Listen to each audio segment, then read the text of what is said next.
नमस्कार, मैं आशीष। आप देख रहे हैं द पैम्पलेट। औरंगजेब ने भारत में मंदिरों की सुरक्षा की, अकबर की वजह से सनातन की ख्याति बढ़ी, बुरहान वानी हेडमास्टर का बेटा था, रियाज नायकू गणित बहुत ही बढ़िया पढ़ाता था, अफजल गुरु की दाढ़ी तो बहुत ही सेक्सी थी, वगैरह वगैरह। आप लोगों ने अक्सर जमात लिबरल के मुंह से आतंकवादियों का इस किस्म का महिमा मंडन सुना ही होगा। इस बार बारी है आतंकी संगठन हमास के महिमा मंडन की। इसराइल को फांसीवादी बताने वाले आजकल बताते दिख रहे हैं कि हमास ने इसराइलियों को बंदी तो बनाया, लेकिन उन्होंने मानवता भी दिखाई। मतलब आतंकवादी पहले बम बारूद बरसाएं, उसके बाद तोपों से राहत सामग्री फेंक कर गिराएं, तो जमाते लिबरल वाले ये नहीं कहेंगे कि आतंकवादियों के हमले में इतने लोगों की जानें गई हैं। वो कहेंगे कि बम तो गिराए साहब, लेकिन राहत सामग्री भी तो दे रहे हैं। वो आतंकवादी नहीं है, वो तो मानवाधिकार संगठन है जिन्हें डीह्यूमनाइज किया जा रहा है। भारत में सबसे पहले राहुल गांधी की पार्टी कांग्रेस ने हमास और फिलिस्तीन से हमदर्दी जाहिर की थी। जब हमास द्वारा इजरायलियों पर हमले और उन्हें बंधक बनाए जाने की खबरें आ रही थी, तब कांग्रेस उन्हें क्लीन चिट देने का काम कर रही थी। हमास के समर्थन में कांग्रेस तुर्की जैसे मुस्लिम राष्ट्रों से भी पहले आ गई थी।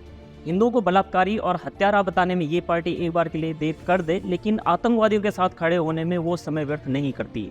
हमास ने 80 और 85 साल की 2 इजरायली महिलाओं को रिहा किया है। खबरों में बताया जा रहा है कि हमास ने उन्हें मानवीय आधार पर रिहा किया है। हमास का मानवीय आधार तो खबरों में है, लेकिन खबरों में ये बात नहीं है कि इन दोनों के पति अभी भी हमास की ही कैद में हैं। महिलाओं को हमास ने किस तरह से अगवा किया, ये बात जमात लिबरल को बहुत अधिक पसंद नहीं आ रही है। महिला ने मीडिया से बात करते हुए कैद के दौरान की दास्तां बयां की और कहा कि नर्क किसे कहते हैं वो जान गई है।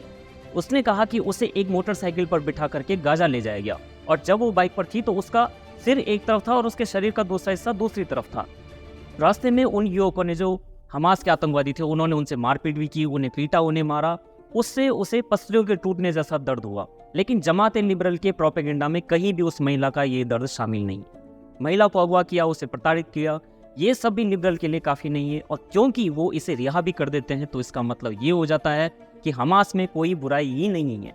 राणा आयोग जैसे लोग समाचार चैनल की इन्हीं पंक्तियों को रिपोस्ट भी करते हैं, उन्हें एम्पलीफाई भी करते हैं। ओवैसी जैसे नेता फिलिस्तीन जिंदाबाद के नारे लगाते हैं, हमास के साथ खड़े होते हैं। तुर्की का लीडर कहता है कि हमास तो कोई आतंकवादी संगठन ही नहीं है, बल्कि वो तो अपने अधिकारों के लिए लड़ रहा है।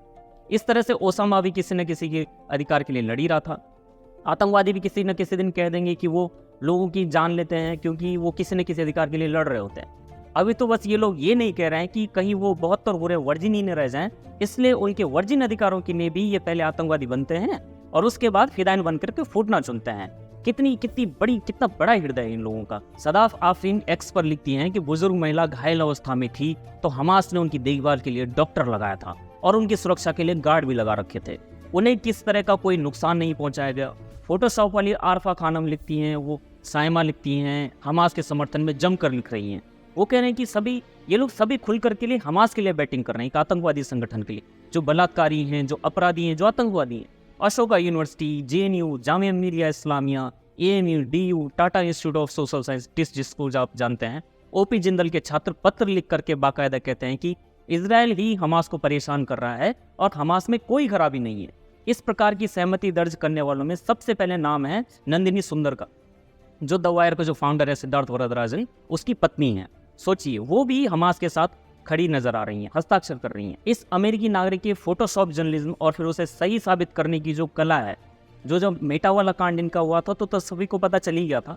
उनके लिए हमास को सही साबित करना कौन सी बड़ी बात है। उनके लिए तो फोटोशॉप करके, खैर छोड़िए, वो थोड़ा सा असंसदीय भी हो जाएगा। जमात प्रोपेगेंडा के लिए हमास का आतंकवादी संगठन होना तब तक बड़ी बात नहीं है जब तक वो खुद इसके शिकार नहीं हो जाते। लेकिन उनकी ही बिरादरी का सवाल भी है। अगर ऐसा हो भी जाए, तब भी वो प्लाकार्ड लेकर के बताएंगे कि पाकिस्तान ने उनके पिता को नहीं मारा, बल्कि जंग ने मारा था, क्योंकि सीमाएं, देह और पारिवारिक संबंध तो सब कम्यून के ही एसेट्स होते हैं। वायर, आरफा खानम, राणा, साइमा अगर यह खबर जनता के सामने नहीं लेकर आएंगे कि आतंकवादियों के सीने में भी एक दिल होता है जो छुप छुप करके नज्म लिखता है, शेर व शायरी करता है, जिनकी मौत के बाद उनकी प्रेमिकाएं सख्त संवाददाताओं से लिपट करके फूट फूट करके रोती हैं, तो जनता के मन में उनके इस मानवीय पहलू के प्रति संवेदना कैसे पैदा होंगी।